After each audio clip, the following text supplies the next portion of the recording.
মহাখালীতে ঝটিকা মিছিল করে কার্যক্রম নিষিদ্ধ আওয়ামী লীগের সহযোগী সংগঠনের নেতাকর্মীরা। মিছিল থেকে কয়েকটি ককটেল বিস্ফোরণের ঘটনাও ঘটে। পরে এ ঘটনায় ৩ জনকে আটক করে তেজগাঁও শিল্পাঞ্চল থানা পুলিশ।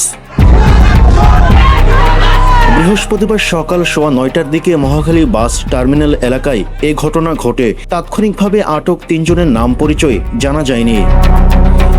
এদিকে প্রত্যক্ষদর্শীরা জানান, সকাল 9টার দিকে মহাখালী আন্তর্জাতিক উদারম গবেষণা কেন্দ্র বাংলাদেশ ICDRBর সামনে আওয়ামী লীগ, ছাত্রলীগ এবং যুবলীগের বেশ কয়েকজন নেতাকর্মী জড়ো হন।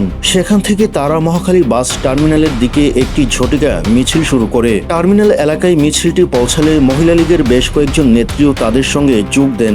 এ সময় বেশ কয়েকটি ককটেল বিস্ফোরণ ঘটিয়ে তারা পালিয়ে যান।